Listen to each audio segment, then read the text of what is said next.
Okay, so this is part two of our shiur on Noach's unwillingness to procreate. And I'm assuming that everyone who is here now or who's listening to this has already listened to part one. So we're going to do a quick review. And the purpose of the review is more to just get our head back into the headspace. But if you have questions that come up, then go ahead and raise them. Okay, so I'm going to do a quick walkthrough of the psukim and Rashis that are relevant. And actually, what we had actually, you know what I'm going to do? I'm going to start with our just identifying the three major questions just to say what our plan is. So one question was, what do we make of this notion that the animals were sexually corrupt? I actually want to set that question aside until the end of this year, both because it's the one that I have developed the least, and it's the subplot, right? It's the minor set of questions. The two major questions are, why was Noach unwilling to procreate after the flood despite all of God's instructions and assurances? And then why, instead of procreating, did Noach plant a vineyard, drink, and become drunk? What, if anything, does this story and its ramifications have to do with Noach's unwillingness to procreate? So let's review the facts really quickly, and then we're going to focus on those two questions. And I also have two disclaimers. Disclaimer number one is I was not able to fully answer the questions, but I'm not worried because the approach that I developed, I think, is more important than the specific answers from a methodological standpoint. And the other disclaimer is that I've been like tossing up and down like a can of worms that I was debating whether or not to crack open in the shiur, and I think I am going to do it, even though it's might leave you with big questions that are not be answered very quickly. Okay, so such is the nature of learning. Okay, so let's do a quick review of the facts, and again, stop me if you have any questions about the setup here. Okay, so world is bad.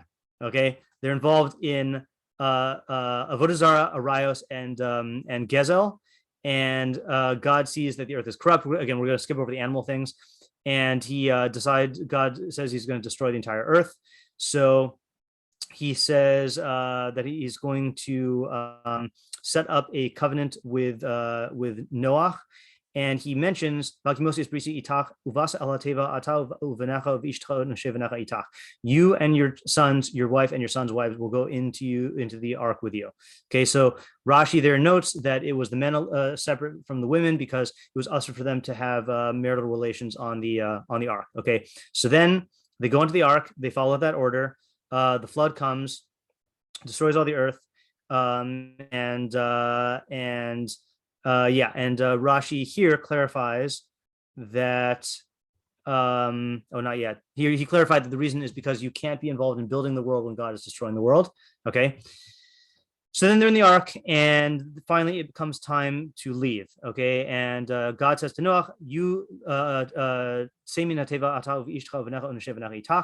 go from the ark, you and your wife, your son and your son's wives with you. Okay, so that is clue number one, that God wants them to procreate because he's pairing husbands and wives together. Okay, so that's God nudging them, saying, okay, get back together now. Okay, but then what happens? In Yudches, Noach leaves the ark in the same order that he went on, which is separate genders. So that's a little question mark. Rashi does not comment. Okay, so then we get to the covenant where it says God blesses. So God blesses Noach and his sons, saying, "Be fruitful, multiply, and fill the earth." So that's now indication number two. God implicitly says they should get together and procreate, and then he blesses them to do it. Okay, fast forward a few more psukim. In Zion, he says that tem puru urvu shirtzavarts urvuva. You be fruitful, multiply. So that's a mitzvah, a commandment on them. Shirtuva aretz, which Ramban means multiply with all your might and ability. Right, engage in this with everything you got. Uruvuva and multiply, which means that is more chizuk, more strengthening of saying you got to go for it and have tons of kids. Okay, so that's four indications that God wants them to multiply. And there's a little allusion here. I forgot if I mentioned this last time. Shofech, right before he says pru revu, shofech dam ha'adam ba'adam damo yishafech. Kibitzelim lakim asa as adam. It says the prohibition against murder. So in the pasuk Zion, when he tells them the pru revu, the pshat, Rashi says, the first instance in the beginning of the speech was for a bracha, the second is a commandment. Ulfi midrasho, but according to the midrash, lahakish misha ino osek pipiria verivia l'shofek damim, is God is like alluding to the fact that if you don't engage in peruvu, I think I did say this last time, if you don't engage in peruvu, it's like you're murdering, right? Obviously, it's not equal to murdering. You're being compared to a murderer because you are depriving the world of human beings. Okay, so that's another indication. Okay, then you would think that that's enough, but it's not enough, because that's when Hashem reveals that that Noach had the right idea here. Okay, which is where is it? Va'ani hineni mekim es brisi itchem ve'ezarchem acharechem. Behold, I will set up my covenant with you and with your offspring after you. And this is the key Rashi. Rashi says, Va'ani hineni maskim imach. God says, I agree with you, Noach. Shahayan Noach doeg lasok b'piri v'rivia. Noach was worried about engaging in peru because he didn't want his kids to die, because maybe the world's going to go bad and they're going to get killed again. Ad shiavtichehu HaKadosh Baruch Hu shelo lahashchis ha'olam od, until God promised him to not destroy the world again. Okay, so now God is promising that, okay, it's okay, Noach, you had the right idea to not engage in peru because you thought the world might be destroyed, but now I'm telling you it's okay. I promise not to destroy the world. And v'chein asa b'akarona amar ani maskim lasos chizuk v'kiyum lebris abtachasi v'eten lecha os. I will make a sign of the covenant to assure you that I won't destroy the world again. So that's even more than a promise. And then he tells about the whole thing, and then gives Noach a special one pasuk speech in Yud Zayin. God said to Noach, this is the sign of the covenant that I will make between me and you and all the flesh earth. That is, Radak says, giving him a third reassurance that it's okay, engage in peru, and that's fine. Okay, and you don't have anything to worry about. And then what happens? Very next pasuk. Vayihu b'nei Noach yotzi min hateva Shem v'cham v'yafes v'cham hu abi Kanaan. The sons of Noach who went out of the ark, Shem, Cham, and Yafes, and Cham was the father of Canaan. Shlosha ele b'nei Noach u'me'ele naftzah kol haaretz. These three were the sons of Noach, and from them the earth spread out, not from Noach. So what happened to Noach? Vayacha Noach ish adama v'yitakar. Noach begins planting a vineyard. Vayish min hayam v'yishkar v'yiskal b'zoch lo. Noach drinks from the wine, becomes drunk, and becomes exposed in his tent. V'yarcham avi Canaan eis ervas aviv v'yagid l'shnei achav v'chutz. Cham, father of Canaan, again emphasizing, saw the nakedness of his father, and he told his two brothers outside. So v'yikach Shem v'cham v'yafes, Shem v'yafes es hasimla v'yisim ashchem shnechem v'yilchu achronis v'yichasos ervas avihem ufneim achronis v'yasavim lo ra'u. Shem initiates this taking of the cloak, but Yefes joins him, and they walk backwards. And they cover the nakedness of their father, and they don't see him. And Noach wakes up from his sleep and sees what his younger son did to him. So Machlok is here, according to the Pshat, that the Ramban says his son Cham went into his father's tent, saw him, didn't cover him, went out and told everybody about it mockingly. And according to the Midrash, Cham either castrated his father or sodomized him. And if he castrated him, the Midrash says the reason why is because Noach wanted another son, a fourth son, to serve him. And Cham didn't want that because it would mean a divided inheritance. So Noach cursed Cham's fourth son, which is Canaan. And that's why and that's also why Noach didn't have any more kids. And then he wakes up and he curses Canaan. Canaan said, Noach said, cursed be Canaan, a slave of slaves he will be to his brothers. And then he blesses Shem and Yafes, and then Noach dies. And then the earth spreads out from the Shem, Cham, and Yafes. Okay. Side point, on last Friday night in Shul, Saul Azos, I think he was quoting the Rav, but I mean, it's a fact, mentioned this interesting fact that I never noticed before. Throughout the entire story, Noach never talks except these three sentences. Okay, which is cursing Canaan and then blessing Shem and blessing Yafes. Very, very strange thing. Okay, no talking whatsoever, no dialogue between Noach and Hashem. So side point. Okay, so our questions again were, why did Noach, we know why he didn't procreate at first, because he was afraid that God was going to destroy the earth. And it seems like that was a genuine motive he had, because Rashi says God agreed with him. But then after that, then apparently that was not the whole reason, because after God made all the assurances possible, he still did not have procreated. He planted a vineyard and engaged in that. So why was he unwilling to procreate? And then why instead did he plant a vineyard, drink, and become drunk? And then what, if anything, does the story and its ramifications have to do with his unwillingness to procreate? And then we'll throw in another question here, which is a question just on the vineyard incident. How is it, like, why did Noach curse Canaan instead of Ham, right? Plain pshat is that Canaan didn't do anything, right? Yeah, there's the midrash that Rashi brings down that Canaan is the one who told his father about it, but plain pshat, he didn't do anything. And even if he did do something, you would think that Ham would get the brunt of the punishment, because Ham is the one who went and told everybody about it. Okay, so those are the questions on the table. All right, does anyone, and again, we're going to leave the animals aside for now. Okay, anyone have any ideas? Anyone have any answers that you thought of throughout the week or now?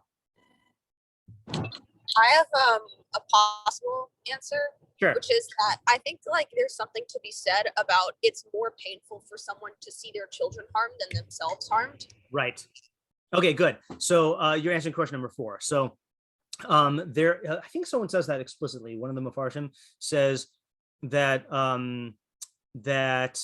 mean, it's kind of alluded to in that Rashi I mentioned, that, Rashi says, I'm just going to read it inside. Ata garamta li shelo laholid ben revi'i l'sham sheni. You, Ham, caused me, Noach, to not have a fourth son to serve me. Arur bincha haravi'i lios meshamish ezaram shel elu hagdolim. Your fourth son is going to be a slave to his older brethren. Shehutal aleim toreach abudasi me'ata. That he has to take on the burden of my avoda, and so that's going to cause Ham pain to see that his son and all of his is going to be servants forever. So that's a good move. Anyone else? I don't remember if we said this last week, but I think maybe like a kind of direction is that all this corruption and the destruction seems to be at least somewhat related to like the sexual sins. There was the stuff with animals, and there was what happened before. Right. And like you have to explain more here, but like maybe somehow Noach was taking this like taking it too far, like seeing this was causing a problem and then not being able to like deal with it in a balanced way. Yeah. Okay, good. So let me use that as a jumping off point to say what I can and what I can't explain. Okay. So the question I can answer, I think, is is how this punishment, or these consequences, I should say, were mida connected mida. I can't exactly explain what Noach's resistance or concern was. And I know that's the whole point of this year. Okay. I did not come up with a satisfactory answer for that. So we can feel free to develop that part of your observation, but I'm going to focus more on the outcome. Anyone have any other things to add before I say my idea? Yeah, I have a question. I think Sure. I have a sort of an idea, and I think it's a bad idea, but I can't figure out why not.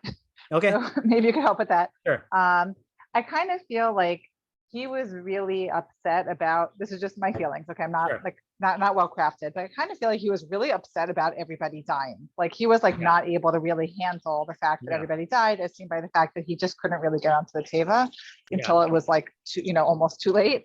Right. And that somehow he just couldn't like stand the thought of just having more kids and having this possibly happen again, because the destruction of people was just too upsetting for him. But I feel like you can't say that, or it's just I don't know. Do you have any thoughts on where to go with something like that kind of idea? It definitely, like, the more you think about it in real terms, it is the more you kind of like sympathize with Noach and think, what must he have gone through? I mean, anyone who's lost, like anyone who's either lost people who they know, like even I don't know, his family didn't die, but like people who his neighbors, that itself is traumatic. But everybody in the world dying, and then he's on the ark, which was a miserable experience, I'm sure, for over a year, and then getting off, and also there's like the shattering of his faith in humanity, of like look what happened to the world, and look what all this death and destruction. It is like, one can easily think that it permanently like altered his ability to like relate to the human species properly, and like he didn't have any more kids. And I mentioned last time that there's this machlokus about, was Noach a so to speak, an objective tzaddik, that he was, when it says tzaddik haya b'dorasav, is it b'dorasav he was a tzaddik even though his generation was bad, and if he was in a greater generation he would be even more of a tzaddik, or is it that relative to his generations he was a tzaddik? But then even those who say that he was an objective tzaddik still say that he had flaws. For example, there's the Mefarshim and Midrashim talk about how he didn't go around getting people to do tshuva, or why is it that he went onto the ark mipnei hamabul, that he waited till the water came, because he was a mamid. Is he, part of him didn't believe that this was going to happen? So like I don't think it's unreasonable to say that he had these emotional hangups. And I agree with I feel your squeamishness about, like, can we really say this about Noach? I don't have a good answer to that. I mean, I am inclined in the same way. It's very easy to understand how he might be disillusioned and a little like depressed about this. But I'm also uncomfortable with that approach. Yeah, and I also have the problem. I feel like it's not an answer. I just feel like that wouldn't be an answer, right? Just because it's not coming from anything other than just psychological intuition. Yeah. And at the end of the day, and this is part of the methodology I want to bring out, is we need to get ideas from the story, right? Like that's why the story is here. It's here to tell us ideas. And that's kind of also why I am almost more concerned with questions 3 and 4 than question 2, that what came of this and what do we learn from it? As opposed to, like, there could have been many factors that Noach had, and the Torah doesn't tell us why he didn't procreate, but the Torah does tell us what the consequences are, so like I feel like that's going to be the more important thing, maybe. I was like, so can I just restate what I think you just said to answer my question? Yeah, which is that it's not an answer. Like, trying to explain the story and figuring out a psychological motivation is not really an idea that is. It's possible that is, and then maybe that's an angle into an idea. But if that doesn't stand alone as something instructive for us, it's really not it's not like, I'm not exactly sure what the word is, but it doesn't it isn't a true idea in Torah, because it's just musing about what might have been the cause of something and not really. Right, it's speculation, right? Yeah, right, speculation, okay. And that doesn't mean it's. Well, even if it explains the story, it just explaining the story isn't the goal. You have to be able to understand the idea is to get ideas, correct? Yeah. Okay. Thanks. Yep. Like, for example, I can give an in-between answer. You can say that, well, what is the purpose of planting a vineyard and getting drunk? Is some sort of escapism, right? Some sort of like not wanting to deal with something. Okay. Now, it's possible to say that Noach had his reasons for why he didn't want to engage in pruruvu, and the Torah is not highlighting his reasons; it's highlighting the bad way in which he dealt with these reasons. The correct way would be to say, okay, fine, I have these emotional hangups, but this is a commandment of Hashem, and I have Hashem's promises, so I got to like muster up the gumption, I don't know what word to use, to engage in this mitzvah. And but instead he someone last time actually said, someone said this reminds me of Yonah, of like not wanting. Like, Yonah had his reasons for not going to Nineveh, and instead of like doing what Abraham did or Moshe did and talking it out with Hashem, he just fled Eretz Yisrael and he didn't get Nevuah anymore. It's like a way of, you see Noach not dealing with whatever reasons he had for not following the mitzvah, and that's really the lesson. Is like whatever your reasons are, whatever your hangups are, your concerns are, don't just run away from the problems. And if you do, then this is what's going to happen. That would be like an in-between area of Torah where we're not like going into the speculation world of saying why he didn't want to do it, but we are saying, all I can tell you is he didn't deal with his problems. He just got drunk and avoided them.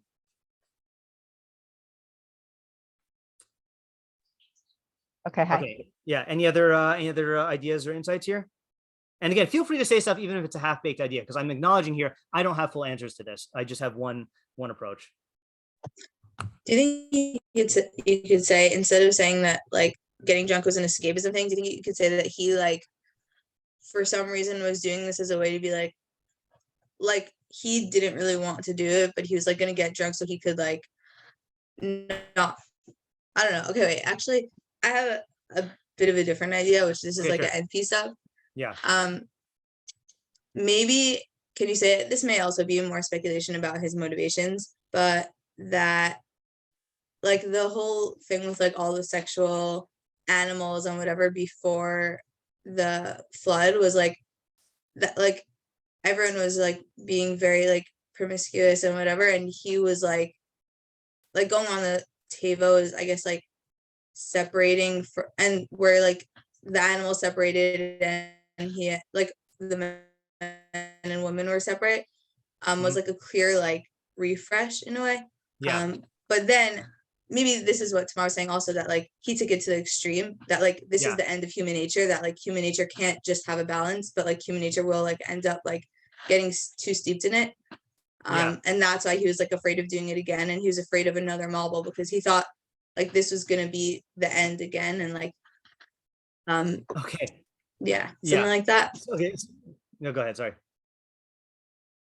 Okay. So Ken and I, my Charusa Ken and I were trying to develop an approach like this. So let me just tell you, like, one Rash may support what you're saying, but this is also undeveloped, and then we'll go to Alex's answer. So I don't think I brought this in last time. Did we talk about Noach trying to have kids before the Mabul?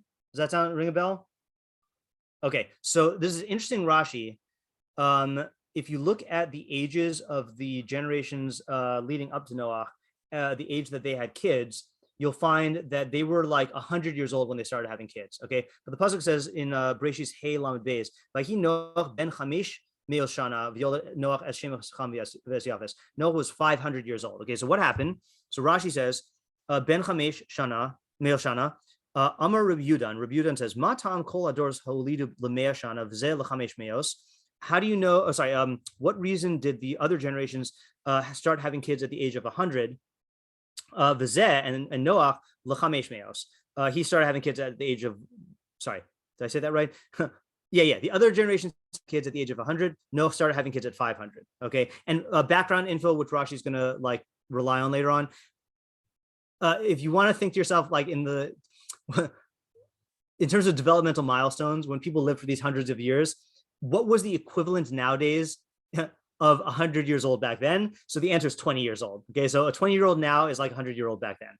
Okay, so Rashi says like this: Amar HaKadosh Baruch Hu, God said, "Im Rasha'im Haim, if Noach's kids are evil, Hari Yovedu b'mayim zeh, then they will perish in this water. V'ra l'tzadik zeh, and this would be bad for this tzaddik. V'im tzadikim haim, and if they are righteous, and this is a weird thing, atriach alav lasos tevos harbe, then I'm going to have to burden Noach to make many arks." Really? I don't know about that. Maybe you could fit in a couple more kids if you could fit in all the animals. Okay, whatever. So what happened? Kavash es mayano. God stopped up Noach's spring, okay, which is a euphemism for prevented him from being like basically made him sterile, okay. V'lo holid ad chamesh me'el shana, and didn't allow Noach to beget kids until the age of 500. Why? Kedei shelo yehe Yefes hagadol shebabanav, so that Yefes, the oldest of his sons, would not be royal onshin lifnei hamabul, would not be in the realm of punishments before the mabul. Okay, we have this rule that you're not, even though you're chayiv in mitzvahs from the age of bar bat mitzvah, you're not liable for punishments at the hands of heaven until you're at the age of 20. Back then it was the age of 100. And if you do the math, you'll see it says Dichsiv Hanar ben Me'ah Shana Yamus Royal Ownership La'azid V'chein Livnei Matan Torah. So in other words, if you do the math, you'll find out that basically Noach had his sons so that none of his sons was the age of 100 before the Mabul. They only became 100 after the Mabul. And if they become 100, if he had started having kids earlier, then the kids who deserved to die would die. Okay. So the point, though, is that presumably Noach and his wife were trying to have kids for 400 years. Okay. And were not succeeding. And it seems like God didn't tell them, not to. It seems like God didn't tell him not to have kids. He just stopped Noach from being able to have kids. So Noach is going along trying to have kids, okay, not succeeding. And then finally he starts to have kids. And then there's a Mabul, and then God destroys all of humanity.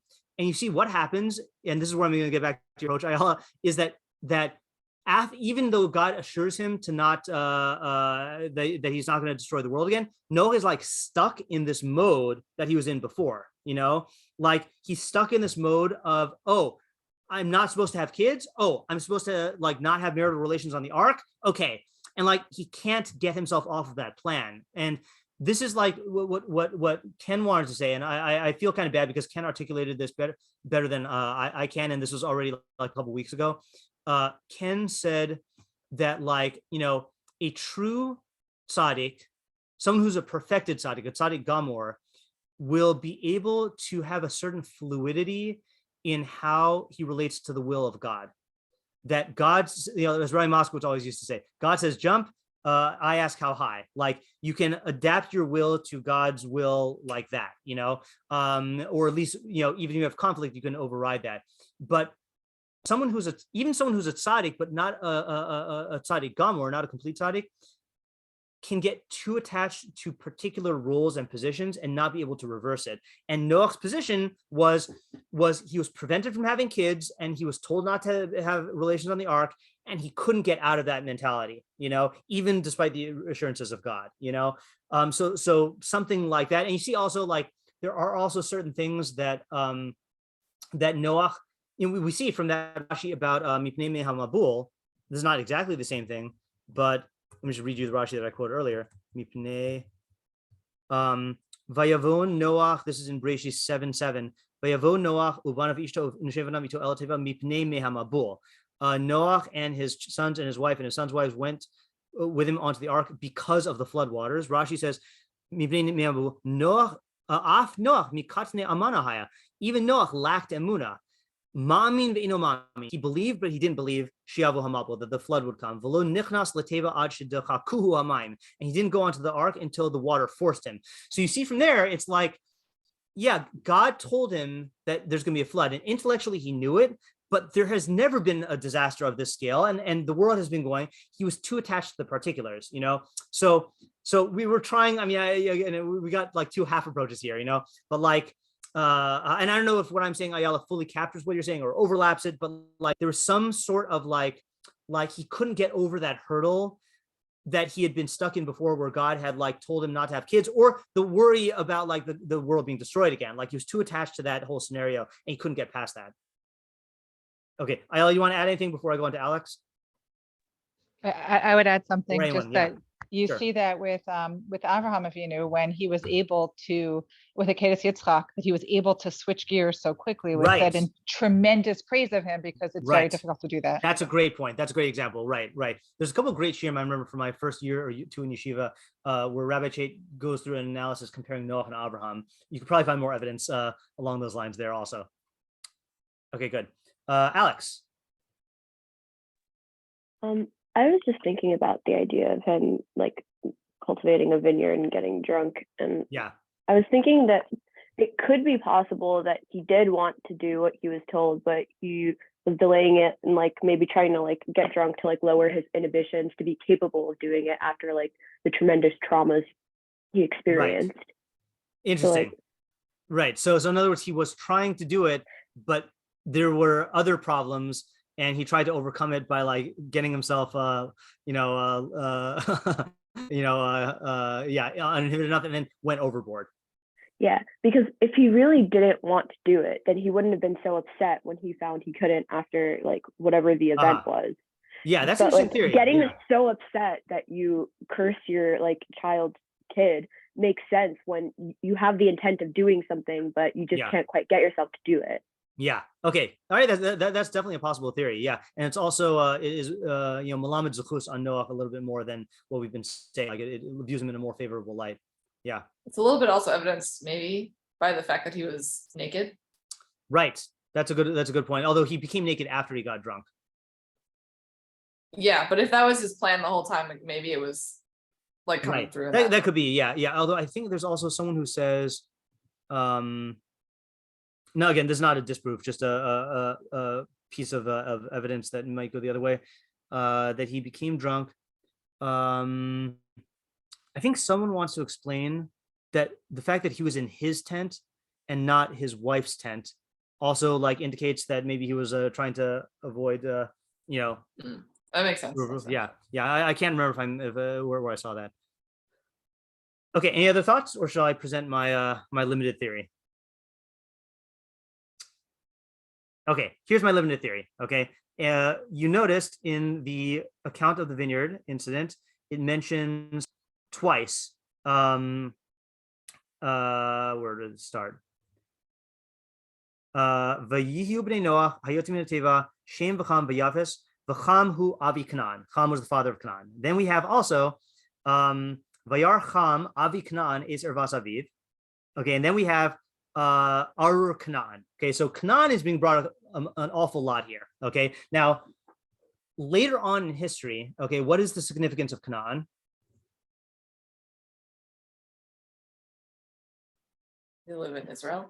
They live in Israel, right? So the significance of Canaan is that they live in Israel, and you can say that like this is giving us information about how we're supposed to view the Canaanim. This is the first time we see we see Canaan talked about. Okay, but what is the reputation of Canaanites in the Torah?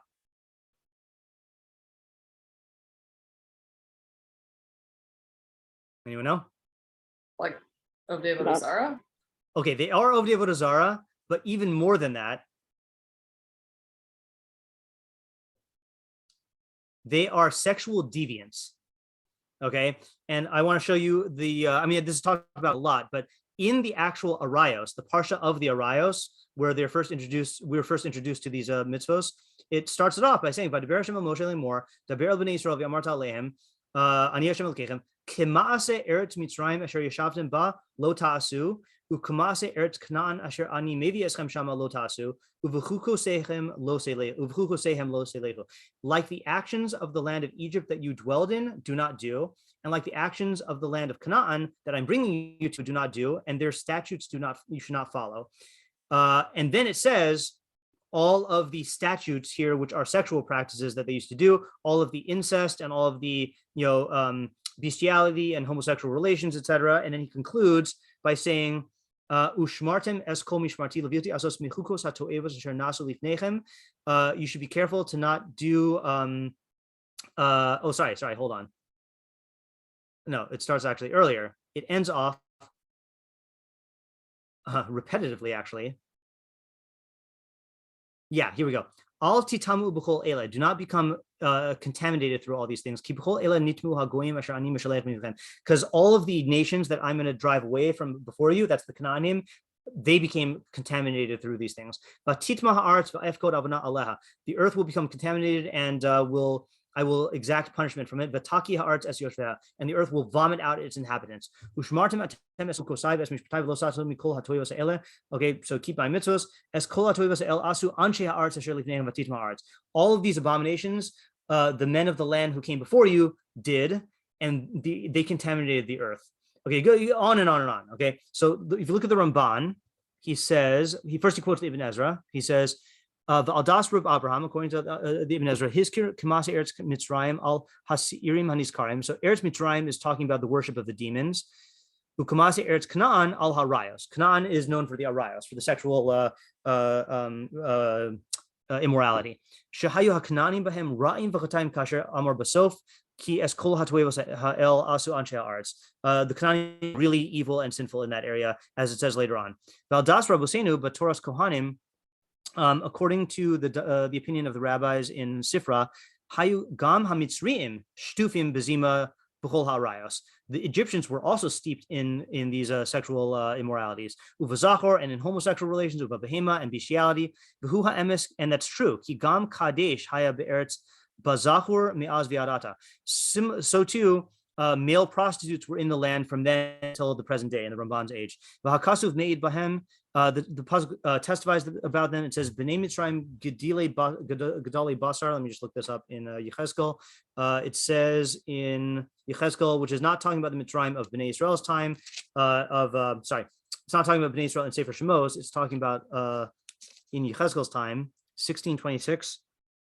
It says, At every crossroads, you built your lofty place. You profaned your beauty and opened your legs to every passerby, and you multiplied your harlotries. You were licentious with the sons of Egypt, your neighbors, great of flesh, and you multiplied your harlotry to provoke me. I think this is talking about the northern kingdom, that they were, I think, oh, maybe this is Yerushalayim. I'm not sure. So they were, no, maybe not. They were involved in all these sexual things like Egypt. Also, it says, Vahabasar kinoi. Okay, your flesh is a euphemism for sexual organs. Okay, fine. So Egypt was also involved in sexual immorality. Okay, so then I realized, okay, you have Canaan and Egypt, which were involved in sexual immorality. Where did Mitzrayim descend from? Is that also Ham? That's also Ham. Okay, so let's look at the descendants of Ham in chapter 10. Uvnei Ham, Kush u'Mitzrayim uputu Canaan. So Ham has Mitzrayim. Oh, I'm not going to highlight these. Mitzrayim and Canaan. So the two most sexually deviant societies came from Ham. Okay, then it goes to Bnei Kush. Kush has Nimrod, etc., etc. And then it says, okay, more descendants. Okay, then it says like this. Ukanaan Yalad es Sidon, Bechorov es Ches. So Canaan begets Sidon. His firstborn son is Ches. Okay, hold on to that. Ves hayivusi, ves hayimori, ves hagirgashi, ves hachivi, ves ha'arki, ves hasini. So ves arvadi, ves hatzmari, ves hachamasi, achar nafotu mishpos haknani. So those are all the Canaanite nations. Vahi gvul Canani mit Sidon boha Gerara. The border, the boundary of Canaan went to Gerar, ad Azad, up to Gaza. Bocha Sodoma v'Amorah v'Adma utzvoim ad Lasha. Okay, so more nations. Okay, so the more I'm thinking about this, the more I realize that that I'm actually okay. I started thinking about this theory, and then I read in this book, The Beginnings of Wisdom by Leon Kass. He supports this theory, and then this other book, Creation, the Stories of Beginnings by Jonathan Grosman, he also supports this. I just want to read you what they say. So it says, so Leon Kass says, Ham, lacking awe and reverence, this is on page 207, transgresses a most sacred if unpromulgated law and becomes the father of peoples, including the Canaanites, singled out here, and the Egyptians, whose lawless and abominable sexual practices will later be antipodes to the Hebrew laws of purity. These pagan practices we will meet later in Genesis, for example, in the Egyptian pharaoh's predatory behavior towards women in chapter 12, in the Sodomite, that is Canaanite, attempts at homosexual violence against the strangers in chapter 19, in the Canaanite prince's rape of Dinah, that's Bnei Ches, who's also from Canaan in chapter 34, and especially in the incest of Lot's daughters born to a Sodomite mother upon their drunken father in chapter 19, a tale that parallels our present story. Here in the first generation after the first institution of law, nature tosses up its first antinomian rebel. Antinomian means like going against laws. The first rebel against law and authority. Perpetuation and tradition are in trouble right from the start. So that's what he says. And then I didn't put this on the computer, but Grosman says similarly, that he says Canaan, of course, is of unparalleled importance to biblical history, given that Abraham of Shem's seed will inherit Canaan's land in the future. The focus on Canaan rather than his father is calculated as a comment on the nature of the Canaanite culture as inherited from Canaan's father. As repeated time and again, Ham is Canaan's father. Ham shares his father's nature, his father's disrespect for his own father, his father's tendency towards sexual perversion. In the Torah, Canaan exemplifies sexual corruption, especially incest, as it says, and he quotes the pasuk, "You shall not copy the practices of the land of Egypt where you dwelt, or the land of Canaan to which I am taking you, nor shall you follow their customs." Okay, fine. And he quotes the pasuk that I quoted about their things, their sexual procedures, and then he brings contemporary evidence. He says, while scholars are divided in regard to the extent of ancient Canaan's sexual corruption, all concur that there was certain corruption, as is also evident from the sin of Baal Peor. One striking example is the ritual copulation between the Babylonian high priest and the high priestess prostitute during the climax of the Babylonian New Year Akitu festival, which was celebrated annually in the month of Nisan. Okay, then he goes on. Baal, the chief god of the Canaanite pantheon, was the storm god, bringer of clouds and rain. So he was also associated with fertility, especially fertility of the soil, but also human fertility. Sexuality and fertility are therefore played a central role in Canaanite ritual. So he brings other examples of like how modern scholarship shows that this was the case. The point, though, is as follows. The point is that Noach had one job. okay, which is to utilize his sexuality, his sexual, what do you call it? Reproductive ability to engage in avodas Hashem by basically doing what Adam and Chava did, which is Puruvu Umilas Haaretz and reestablishing society. But he didn't. And what happened as a result of that? Mida Keneged Mida, then the sin, that hate gives rise to the societies that are emblematic of sexual perversion and corruption, which actually become the cause of Bnei Israel committing so many sexual perversions in the future. Remember, this is the cause of the trouble of everything the Bnei Israel had when they went into Eretz Israel. And then ultimately, why was the first Beis Mikdash destroyed? Is because of Arayos, which was, the very practices that came about through these people. So it was a huge ripple effect that happened as a result of Noach's refusal to properly engage in the sexual act. Okay, so that's like the observation I have, and this is the non-controversial version of my theory. I want to go into the controversial version in a little while. Okay, but I'll stop here if there are any questions or comments. Okay, there's actually one more comment. Oh yeah, sorry. Yeah, go ahead. Okay. I was just wondering, I mean, I guess it seems like everyone who's commenting on this doesn't read this way. So I guess maybe you can't read it this way for some reason, but it kind of sounds like when it says don't do the abominations of Mitzrayim that you're leaving from in Canaan where you're going. It sounds like it could be just every nation is like this. These are the ones that you're going to be interacting with. Okay. Yeah. There is someone who says that. I just saw the, I'm sorry, that's the wrong parak. Let's see, was the Chizkuni?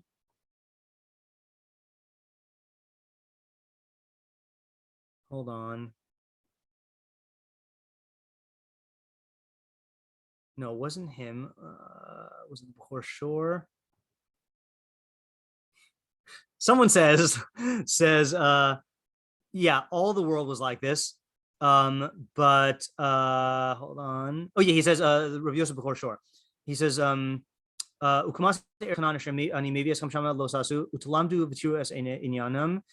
you'll learn and see their ways. Lo tasu, don't act like them. Ki afhim meusim beinai v'im tasu k'masem ma ho'alti b'mesh hechalafti b'chem. Okay, then why am I making a difference between you? V'hu hadin l'shar umas olam. The same is true for all the other nations of the world. Aval al osam shem roim v'yodim v'yesh lachush pen yargilu lasos kain. But he's just singling these guys out because you're going to see them and know them and be influenced by them. So there are people who Rishonim who take it that way. Yeah. I'm not though. That's another question. Yeah. That's interesting. Are you saying that what Noach did caused Tanakh to be like this, or are you saying? Okay. Yeah. So it's a good question. So I'm going to make one more non-controversial move, and then I will which I think will answer your question, and then I'll give the more controversial can of worms answer. Okay. So in that book Leon Kass, he takes up the question of how is it fair that Canaan gets punished for Ham's indiscretion or Ham's crime, right? So based on the approach that I'm taking here, what would you say? How is it fair that Canaan gets cursed?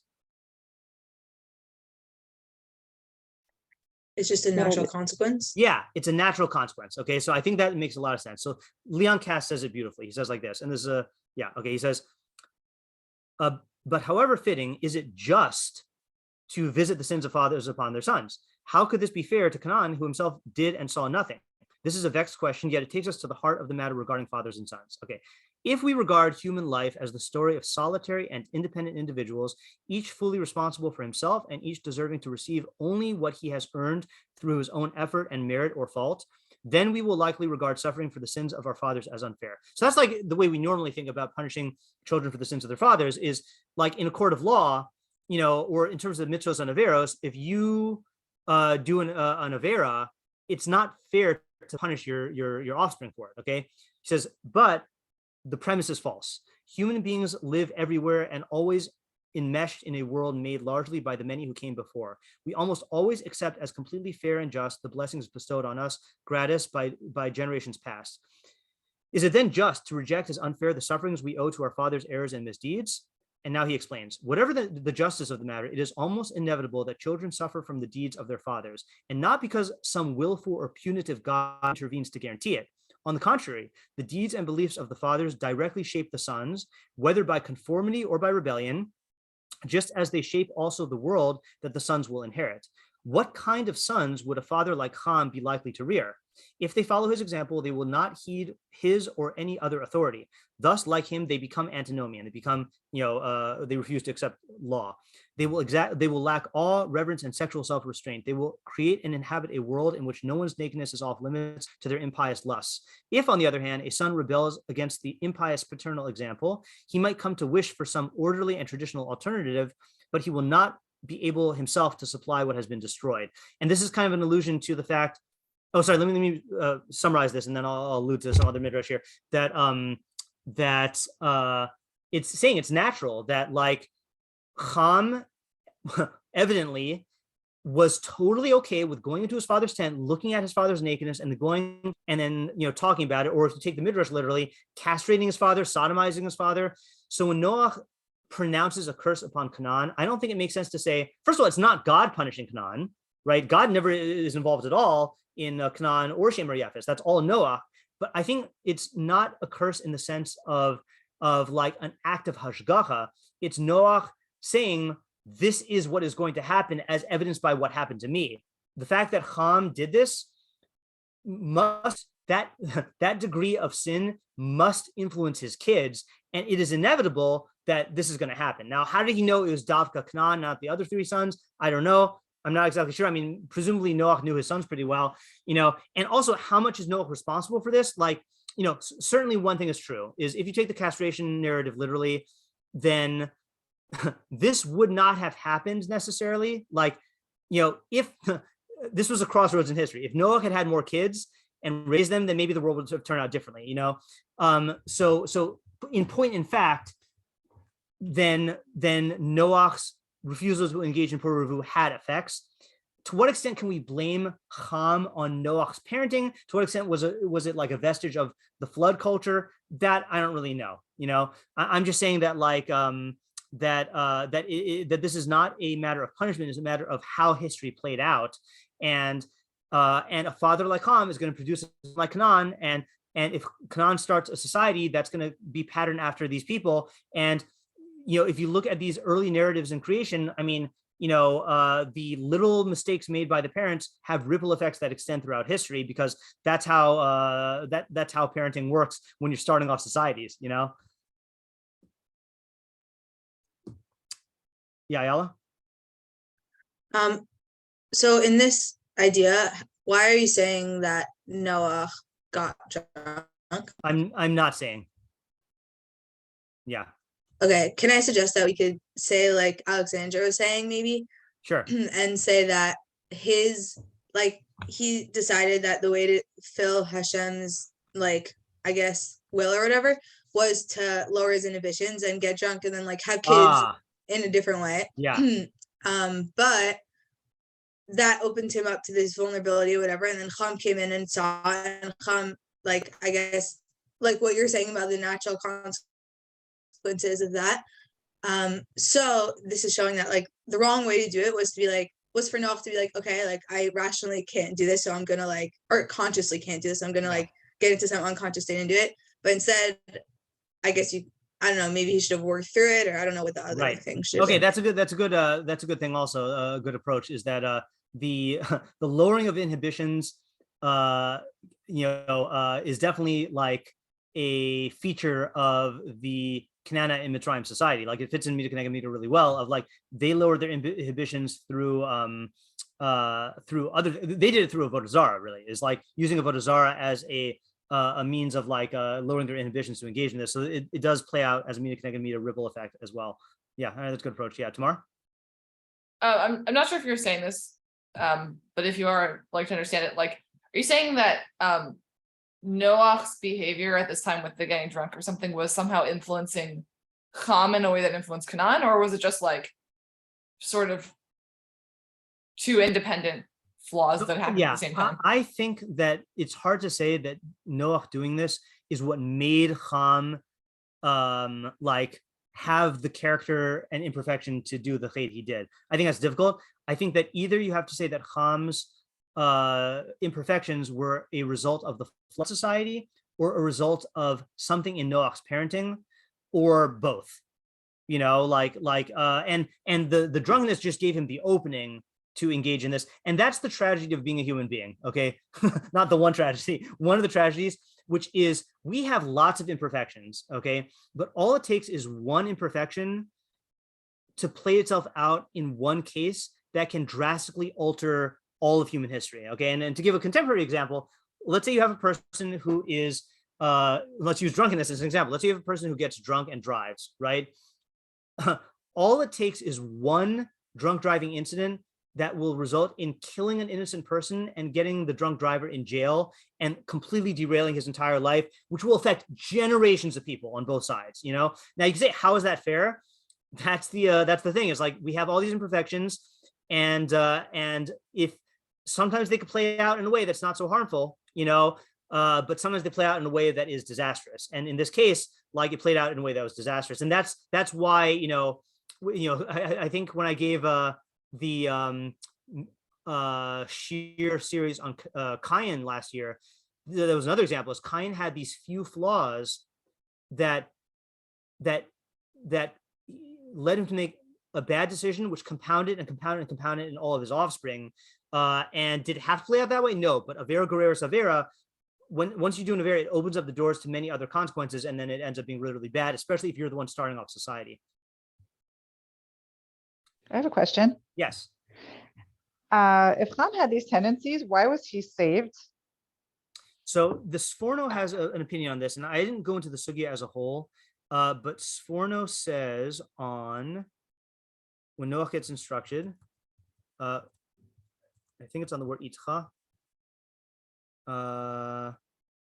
Let's see, Sforno.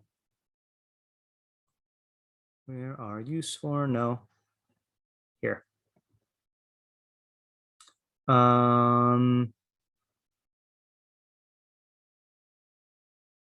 Let's see. Maybe it's earlier. Parshas. Hold on, just a second. Oh, here we go. Yeah. So it's on the last pasuk in Parshas Bereshis. But Noach found favor. Oh, so it says Noach matzachein b'nei Hashem. So Sforno, I think, goes off the fact that it does not say Noach and his wife and his sons and their wives found favor.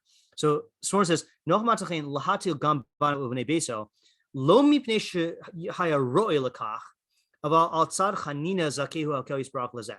Okay, so God saved the Noach's sons and household, not because he was fit for it, not because Noach was worthy of it, but because of Cain, and certainly not because they were worthy of it. Ka'amram in Yechezkel v'hayu shloshes hanashim ha'ela b'socho Noach Daniel v'Iyov chay aninu and Hashem Elokim im banim v'im banos yatzilu hem elavadam yinaslu v'zo ki lo lamdu limdu esdoram l'das es Hashem ka'Avraham Moshe u'Shmuel v'lasam. Okay, so he's saying more of a point than I thought. Is he says that Noach was not even worthy by way of justice to save his family. Okay, but Noach, God saved Noach's family out of just like chesed, but his family members were not worthwhile. So plain pshat of the psukim, there are psukim who will say that there are who will say that that Noach's sons were tzaddikim. But I think plain pshat is that they weren't tzaddikim. That God just saved them because of Noach. And you can say, oh, well, how did God save, people that were going to endanger the repopulation of the earth? I don't know. Yeah. I mean, Radak, who I usually, admire for his pshat, says that I think he goes so far as to say that Cham was a tzaddik, just not a big tzaddik, I think. Right. Maybe also had a bad convergence of situations that brought out the worst in him for that. Exactly. Yeah. There's he had a really bad a bad day that not a bad day, but bad avera day. Yeah. Okay. So I have one more point, which is the controversial point. Okay, and let me hold on just 1 second here. So I want to make this a separate recording. Yeah, let's just err on the side of caution and make this a separate recording.